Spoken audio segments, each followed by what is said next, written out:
సముద్రాన్ని అరచేతిలోకి తీసుకోవడం ఎంత క్లిష్టమైన విషయమో రామకృష్ణ గారి వ్యక్తిత్వం గురించి కానీ గురువుగారి మాస్టర్ గారి గురించి కానీ ఒక 5 నిమిషాలు చెప్పడం అనేది అంత కష్టతరమైంది. ఎందుకంటే అతను ఒక సద్గురు తత్వానికే సాకార రూపం. అతను మాస్టర్ గారు చెప్పిన విషయాల్లో ఎక్కువ ముఖ్యమైన విషయం ఏంటంటే జీవితాన్ని ఎలా చూడాలో ఎలా జీవించాలో చెప్పిన వ్యక్తి మాస్టర్ గారు. జీవితంలో ఎన్నో క్లిష్ట సమస్యలు రావచ్చు, సుఖాలు ఉంటాయి, దుఃఖాలు ఉంటాయి. ఈ సుఖ దుఃఖాలు రెండింటి నుంచి మనం నేర్చుకోవాల్సింది ఏమిటి అనే ఒక ప్రత్యేకమైన దృష్టికోణాన్ని మళ్ళీ ఆవిష్కరింపచేసింది మాస్టర్ గారు. దీనివల్ల సుఖం దుఃఖం రెండు కూడా మనకి అంటకుండా ఉండే విధానాన్ని మనకి ఆవిష్కరించారు. వీటి నుంచి అంటే సుఖ దుఃఖాల నుంచి నేర్చుకోవాల్సిన అనుభూతి మాత్రమే మనం గ్రహించాలి అని చెప్పేవాళ్ళు. దాంతో మనం వ్యక్తిత్వాన్ని తీర్చిదిద్దుకుంటాం. మాస్టర్ గారు ఈ దృష్టికోణం మనకి చెప్పడం వల్ల మనల్ని కర్మబందీలు కాకుండా, సుఖలాలసలు కాకుండా, దుఃఖితులు కాకుండా కూడా కాపాడుతుంది. సుఖం దుఃఖం రెండు కూడా అతని మాటల్లో చెప్పాలంటే మనకి నేర్పించే సాధనాలే. అవి ఏదో ఒక కొత్త పాఠాన్ని మనకు నేర్పిస్తాయి. నువ్వు ఏ పరిస్థితుల్లో ఉన్నా అది నీ క్లాస్ రూము, నీకు ఉపాధ్యాయుడు నీ జీవిత సంఘటనలే అని చెప్పేవాళ్ళు. అవి కూడా నీ కర్మలు అనే ఫీజు కట్టి ఏర్పాటు చేసుకున్న ట్యూషన్ మాస్టర్లే. విద్యాలయాల్లో మనం ఏ సబ్జెక్టులో ఏ ప్రాబ్లం చేస్తున్నా, టెస్ట్ రాస్తున్నా ఎంత ఉత్సాహంగా ఉంటామో అదే ఉత్సాహం జీవితంలో కూడా ఉండాలని చెప్పేవాళ్ళు. అలా ఊహిస్తే అలా ఉంటాం కూడా మనం. దానివల్ల మన సమస్యలకు మనమే బాధ్యత వహించి పరిష్కరించుకుంటాం. అంటే ఈరోజు ఇలా ఉన్నాము అంటే కారణం మన కర్మలే అనే విషయాన్ని అతను మాస్టర్ గారు పదే పదే చెప్తూ ఉండేవాళ్ళు. దాన్ని మనమే పరిష్కరించుకోవాలి. అంటే మన కర్మల ద్వారా వచ్చిన ఈ పరిస్థితికి మనమే కారణం కాబట్టి ఆ సమస్యని మనం ఎలాగ పరిష్కరించాలి అని ఒక స్పెక్టేటర్ లైక్ లివింగ్ అనమాట. అంటే దాన్ని ఆ సమస్యగానే చూడాలి, కానీ సమస్య మన జీవితం అయిపోకూడదు. మనం సమస్యని చూస్తున్నాం, అనుభవిస్తున్నాం కాబట్టి దాన్ని ఎలా పరిష్కరించుకోవాలి అనే ఒక ధోరణి మనకి అలవాటు అవుతుంది. అలాగే సుఖం కూడా, సుఖం వచ్చినప్పుడు ఈ సుఖం ద్వారా వచ్చే అనుభూతి ఏంటి అని మనం తెలుసుకుంటూ దాన్ని అబ్జర్వ్ చేస్తూ సాక్షిభూతంగా ఉండడం వల్ల మనకేమవుతుందంటే సుఖానికి మనం లాలసలు కావు, సుఖానికి లోన్ కావన్నమాట. అలాగే ఒక ప్రాబ్లం వచ్చినప్పుడు, మ్యాథ్స్లో ఒక ప్రాబ్లం ఉందనుకోండి, ఆ ప్రాబ్లం సాల్వ్ అవ్వలేదనుకోండి, వాళ్ళ డౌట్స్ ఇంకోళ్ళ ద్వారా క్లియర్ చేసుకుంటారు కదా. ఆ విధంగానే మనమే ఒక లెక్క చేస్తున్నాము, మ్యాథ్స్ స్టూడెంట్వి. అప్పుడు ఏమవుతుంది, కొన్ని తప్పులు చేస్తాం, తప్పులు దిద్దుకుంటాం. అది ఆ లెక్క వచ్చే వరకు కూడా మనం అంటే ఆన్సర్ వచ్చే వరకు కూడా ట్రై చేస్తాం, తెలియకపోతే పక్క వాళ్ళని అడుగుతాం. ఆ రకంగా సాల్వ్ చేసినప్పుడు ఒక ఉత్సాహం వస్తుంది. ఆ విధంగానే జీవితం కూడా. అంతేగాని ప్రాబ్లమ్ని తప్పుగా చేసావనో, రాలేదనో ఏడుస్తూ డిప్రెషన్కి లోన్ అవ్వం కదా. అలాగే లైఫ్ కూడా అని చెప్పేవాళ్ళు మాస్టర్ గారు. ప్రతి నిమిషం, ప్రతి సంఘటన మన అభివృద్ధికి భగవంతుడు మనకి కల్పించిన ఒక మెట్టు అనేవాళ్ళు. అంటే సోపానం అనమాట. అంటే సమస్యామయమైన జీవితమే కర్మబంధాలు అనే సమస్యను పరిష్కరిస్తుంది అని చెప్పేవాళ్ళు. అంటే ఈ సమస్యల వల్ల సంసారం అంటే ఒక సాగరం అన్నారు కదా. అంటే సుఖాలు వస్తాయి, సుఖాలు మనకి ఎప్పుడు గుర్తుండవు, ఎందుకంటే మనం ఆనందిస్తూ అందులో లీనమైపోతాం కాబట్టి. కష్టాలు వచ్చినప్పుడు, సమస్యలు వచ్చినప్పుడు మాత్రమే చాలా నెమ్మదిగా నడుస్తుంది జీవితం, ఎందుకంటే అవి అనుభవించేది మనమే కాబట్టి ఇక్కడ చెప్పేది ఏంటంటే మాస్టర్ గారు, మన కర్మల వల్లనే ఇవి ఏర్పడతాయి కాబట్టి వాటిలో మనం ఇన్వాల్వ్ అయిపోయి ఇంకా కర్మల్లో కూరుకుపోకుండా వాటిని మన సాక్షిభూతంగా చూస్తూ వాటిని పరిష్కరించుకొని తద్వారా వచ్చే అనుభూతుల్ని మనం గ్రహించుకున్నప్పుడు ఆ సమస్య నుంచి మనం వేరుపడగానే మనకి దాని పరిష్కారం తోస్తుంది. అంటే ఆలోచనల్లో లైట్ వెలిగిస్తారు. ఇప్పుడు ఒక చీకటి గదిలో ఉన్నాడు ఎవడు అంటే అన్నీ కొట్టుకుంటూ వెళ్ళిపోతూ ఉన్నాడు, కొట్టుకుంటూ ఏమిటున్నాయో కాళ్ళు కడ్డుపడుతున్నాయో ఏమీ తెలియదు. కానీ మాస్టర్ గారి ఈ దృష్టికోణం అనేది ఆ చీకటి గదిలో వెలిగే లైట్ లాంటిది. అతను ఆ లైట్ వెలిగించడం వల్ల ఏమవుతుందంటే వస్తువులు చిందరవందరగానే పడి ఉన్నాయి గదిలో, గది ఏం మారదు, వస్తువులు మారు, ఆ చిందరవందరతనం కూడా మారదు. కానీ ఈ వెలుగు ప్రసరించడం వల్లనే ఏమవుతుందంటే ఆ గదిలో ఉన్న వ్యక్తికి ఆ వస్తువుల్ని వేటిని ఎక్కడ ఏ విధంగా పొందిగ్గా అమర్చుకుంటూ తద్వారా ఆ వస్తువుల ద్వారా తను ప్రయోజనాన్ని పొందగలుగుతాడు.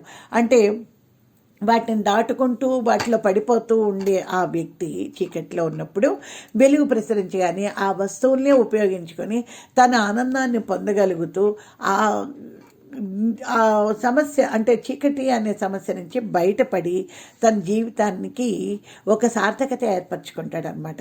దానివల్ల ఏమవుతుందంటే అతని అలాంటి వ్యక్తుల జీవితాల్లో ఎవరైనా అంటే ఆ గదిలోకి ఎవరైనా వచ్చినా కూడా వాళ్ళకు కూడా ఆనందంగానే ఉంటుంది. ఎందుకంటే పొందిగా అమర్చిన గది కాబట్టి. ఎందుకు లైట్ ప్రసరిస్తున్న ఆ ఇంట్లో ఎప్పుడూ కూడా ఎక్కడ వస్తువులు అక్కడే ఉంటాయి.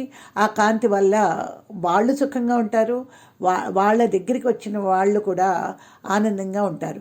ఇలాంటి ఈ దృష్టికోణం మనకి అలవర్చడం వల్ల మనమే కాకుండా మన జీవితాల్లోకి వచ్చిన వాళ్ళు కూడా ఎలా జీవించాలో చెప్పగలిగే అంత సౌలభ్యమైన వాతావరణం అతన్ని అనుచరులుగా వాళ్ళ మనసుల్లో ఉంచడం వల్ల ఒక పాటును అడుగు పట్టినంత మేర ఆర్యభూమి చేశాను అని ఆ విధంగా రామకృష్ణ గారు మన మాస్టర్ గారు ఆ రకంగా మనని తీర్చిదిద్దడం అనేది జరిగింది. దీనివల్ల మనల్ని పరిపూర్ణ నిష్కాములుగా తీర్చిదిద్ది ఆ గీతాసారాన్ని తనదైన శైలిలో అర్జునుడికి ఎలా అయితే కృష్ణుడు బోధించి కర్తవ్యాన్ని అనుసరించమని చెప్పాడు, ఆ విధంగా తన అనుచరులని కర్తవ్యోన్ముఖులుగా తీర్చిదిద్దిన ఆ మాస్టర్ గారి వల్ల మనకి ఒక సద్గురు తత్వం అనేది మనకి పరిచయం కాబడింది. దీనివల్ల మనకి సద్గురువు అంటే ఎవరో అర్థమైంది. అలాంటి సద్గురు స్వరూపమే శ్రీరామకృష్ణ గారు. నా జీవితంలో ఏ సమస్యకైనా కూడా నా కళ్ళల్లో నీళ్ళు తిరిగితే వెంటనే చల్లటి మాస్టర్ గారి మాటలు నాలో ఒక మంచి స్ఫూర్తిని నింపి ఆ సమస్యని నా జీవితంలోకి ఎలాగంటే ఒక అభివృద్ధి పరంగా నా వ్యక్తిత్వ వికాసానికి సోపానంగా మార్చుకునేటట్టుగా నన్ను వెన్ను తట్టి ముందుకు నడిపించే అలాంటి రామకృష్ణ గారి వ్యక్తిత్వపు వెలుగులోనే నా జీవితం అంతా కూడా నిండిపోయింది. సద్గురుతత్వానికి సాకార రూపం శ్రీరామకృష్ణ గారు. ఈ సందర్భంగా మనందరితోటి కూడా ఈ విషయాలను పంచుకోవడం నాకు ఎంతో ఆనందంగా ఉంది. అదొక భాగ్యంగా. రామకృష్ణ గారుగానే మాకు పరిచయం అయిన మాస్టర్ గారు ఎలా ఉంటుందంటే మా అనుబంధం, మా నాన్నగారు మాస్టర్ గారు వాళ్ళ నాన్నగారు మంచి ఫ్రెండ్స్, అంటే చాలా మంచి స్నేహితులు, కొలీగ్స్. లా డిపార్ట్మెంట్లో ఉండేవాళ్ళు ఇద్దరు కూడా టీచింగ్ లైన్లోనే, ఇద్దరు కూడా లెక్చరర్స్గా ప్రొఫెసర్స్గా చేశారు.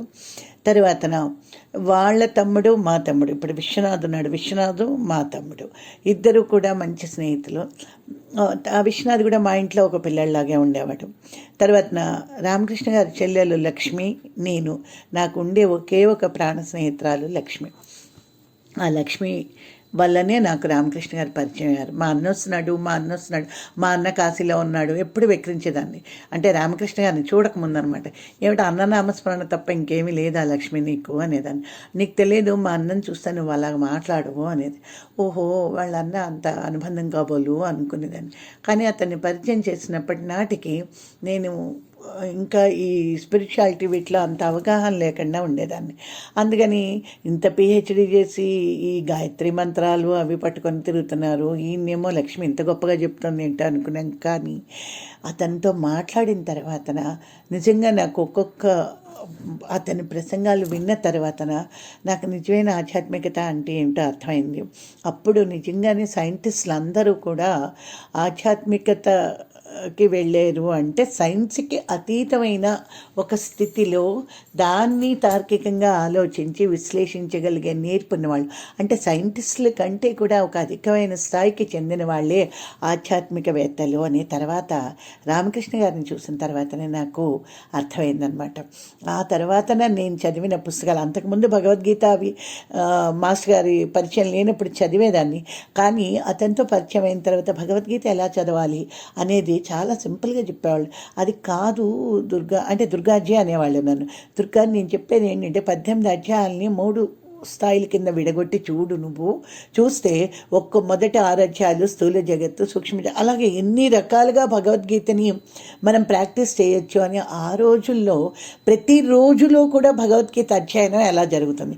ముందు ఉదయం విషాద యోగం, కళ్ళు తెరవగానే మనం ఏడుస్తూనే లేస్తాం కదా, అబ్బా తెల్లారిపోయినప్పుడే అని. ఆ తర్వాత సాంఖ్యయోగం, అంటే టైంలు చూసుకుంటూ వెళ్తాం. అలాగా భగవద్గీతని రోజులో కూడా అన్వయించుకునే పద్ధతిని మాకు రామకృష్ణ గారి ద్వారానే మాకు అర్థమైందనమాట.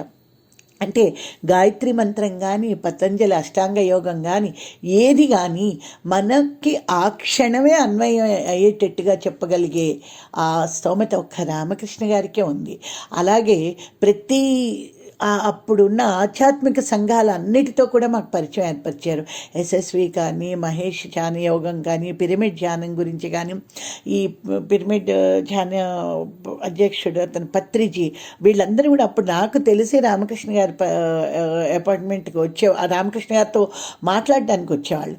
తర్వాత అతను చదివిన బుక్స్ ఎన్నుంటాయంటే అసలు మనం కళ్ళతో కూడా చూడలేమేమో. ఆ బుక్స్లో అతను అప్పుడు నాకు పరిచయం దగ్గర నుంచి కూడా అతను అంతకుముందు చదివిన పుస్తకాలు అవన్నీ వేరే సంగతి, అది ఒక మహాసముద్రం, జ్ఞాన సముద్రం అతను. కానీ అతనితో పరిచయం అయిన తర్వాత అతను ఏ బుక్ చదివితే ఆ పుస్తకం నాకు తెప్పించేవాళ్ళు. అతను తెప్పించుకున్న తర్వాత నువ్వు తొందరగా చదివి ఇచ్చేయాలి సుమా అని నాకు ఇచ్చేవాళ్ళు. ఇచ్చిన తర్వాత చదివేదాన్ని. అలాగే అతను పూనా, బెనారస్, మెడ్రాస్ థియోసాఫికల్ సొసైటీ, అలాగే ఎక్కడెక్కడి నుంచి బుక్స్ తెప్పించేవాళ్ళు. ఆ బుక్స్ అన్నీ చదివి దాంట్లో ఉండే డౌట్స్ ఏమైనా ఉంటే క్లారిఫై చేయించేవాళ్ళు. అతని పరిచయం వల్లనే నేను లాబ్సాంగ్ రాంపాయట్ గారి కేసి అలాంటి వాళ్ళ బుక్స్ చదవడమే కాకుండా నావెల్ సైడ్ కూడా నువ్వు రైటర్గా కొంచెం ఎందుకు ట్రై చేయకూడదు అని చెప్పి పెద్ద పెద్ద వాళ్ళ రైటింగ్స్ అన్నీ కూడా, వాళ్ళ నావెల్స్ ఎలా రాశారు ఏమిటి ఇవన్నిటిలో కూడా అతను నాకు ట్రైనింగ్ ఇచ్చేవాళ్ళు. అంతేకాకుండా సాధనని ఎలాగ చేసుకోవాలి ఇవన్నీ కూడా అతను నాకు చెప్పి నన్ను నిజంగా ఒక తీర్చిదిద్దారు అనొచ్చు నా విషయంలో అయితే. అంతేకాకుండా ఏ సిద్ధాంతాన్ని ఏ రకంగా ఆకలింపు చేసుకోవాలి అనే విషయం మాత్రం అతని ద్వారానే నేను తెలుసుకోవడం అనేది జరిగింది.